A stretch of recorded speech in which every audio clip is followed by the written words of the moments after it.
Hi and welcome to Classic MGB and another Viewers Cars episode. For this one, we're back in the UK to meet Lee Mathews, who swapped a Nissan Skyline for an MGB-GT.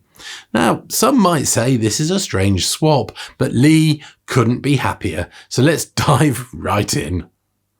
When Lee first viewed the white 1980 rubber bumper MGB-GT, it seemed in quite good condition, and although it had been restored previously, there were a few mechanical issues to be sorted. He felt that an MGB-GT, particularly a later rubber bumper model, would offer a great opportunity to create a fun car and build it exactly how he wanted it. That said, Lee considers older cars as time capsules, so any modifications would need to look and feel reasonably in period, as if it was owned by a rally fan from the late 70s or early 80s. Given the cost of labour, it's lucky that Lee can do most of the work himself, which ended up to be quite extensive and included replacing and modifying the suspension, lowering the car, adding a thicker anti-roll bar, telescopic rear dampers and upgraded bushes. He then overhauled the brake system, replacing the clutch, gearbox and overdrive as well. The interior was next, and a motor litre steering wheel and alloy gear knob were added, along with a roll cage, harness and fire extinguisher, as Lee felt he'd like to try the car on a track or a road rally. Under the bonnet, Lee's planning to do some upgrades, as at the moment the engine is pretty standard for the period, although it does have K&N filters and suitably uprated jets, as well as a stainless steel exhaust. As you can see, externally the main modifications are the scimitar wheels, an eBay bargain that look remarkably similar to the factory V8 items, and the large CB spotlights mounted on the bumper. One job Lee did leave to the professionals though was a sill replacement and subsequent part respray, which was required to rectify a previous poor repair. Lee says there really is no better start than an MGB in classic car ownership. We couldn't have put it better ourselves. Now, another YouTube channel has also produced a video on Lee's car, and it's absolutely brilliant. So we got in touch with the creator, James Fidge, and asked for his permission to link to the video. He replied that it was likely that he would be closing his channel in the near future, so suggested we simply use his video in our Viewers Cars feature. Well, we didn't need telling twice, so here it is, new beginnings in an MGB GT. For me, cars have always represented escapism. If I need to chill out, I will go for a drive.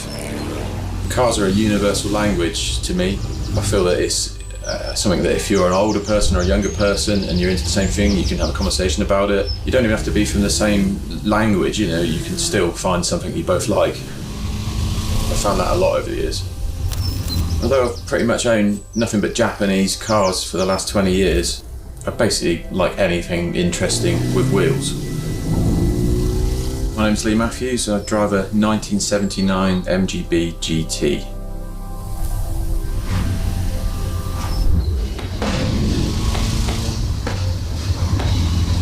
I was into cars at a young age. My folks had a Chevrolet Camaro for a few years, that obviously piqued my interest even more.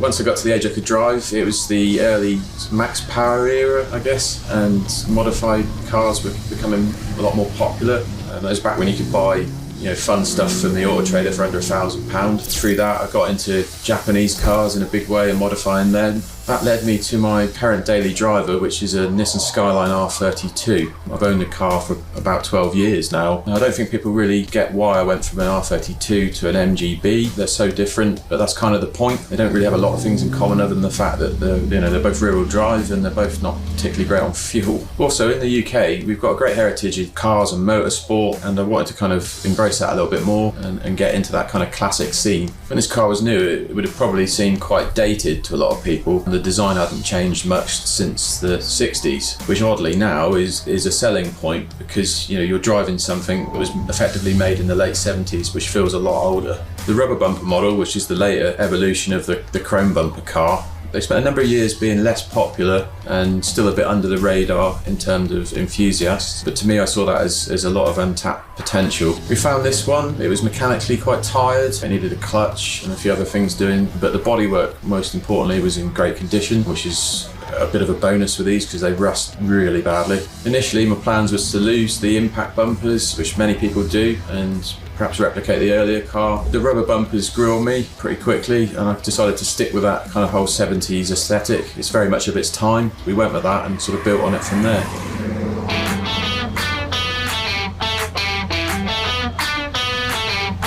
The MGB is, a fairly common route into classic car ownership for a lot of people. You can see why. They've made over 500,000 of them, and many of them are still about today thanks to a large network of parts suppliers and specialists. You can buy practically anything for this car still. Even if your shell is too far gone, you can buy a new shell. They're better supported than a lot of new cars. Obviously, I've made some changes to the car to make it more me. The biggest area of improvement, I'd say, is the suspension. It was all pretty tired. The ride height is naturally quite high on the rubber bumper cars. Now it runs on lowered heritage springs with a telescopic conversion on the rear, and the fronts are lowered springs with a refurbished set of dampers, coupled to a larger anti-roll bar. The wheels, they came from a Reliant Scimitar, very similar in design to the MGB V8 wheels, but they're slightly wider, and that, coupled with a decent set of tyres, the car now handles something like it should. The results of that work, the car now turns in much sharper. The handling is probably more similar to what it was originally intended. And I've tried to, where possible, keep modifications in keeping and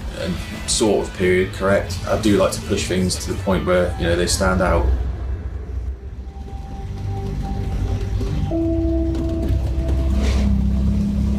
They're not a particularly powerful car. I think the stock engine's about 100 horsepower, but they do create an impression of speed thanks to being low. They're really noisy. There's no soundproofing whatsoever. Tend to feel like you're driving a lot faster than you are. You feel like you're going like a bat out of hell, and you look down at the speedo, you're doing 50 miles an hour, well within the speed limit, which is always good. To drive them fast, you have to be smooth. You have to treat it with a bit of mechanical sympathy, but that's kind of all part of the fun. For me, when I drive it, the car feels like a time capsule. I want it to feel like it would have felt in the late 70s. An unexpected bonus for me is now when I go to car shows, I'm the young guy with an MG as opposed to the older guy with the Skyline. Owning this car for the last couple of years, it's certainly opened up a new world to me in terms of classic car ownership. At one point I didn't see myself ever selling the Skyline. I'm already considering the next project that might sit alongside it in the garage. Cars like this are all roll-in projects, restorations, whatever. So my plan is just to keep it as long as possible and keep it in good shape and get in and drive it wherever the opportunity presents itself. Taking it out feels like an event, and I'll try to do it as often as possible.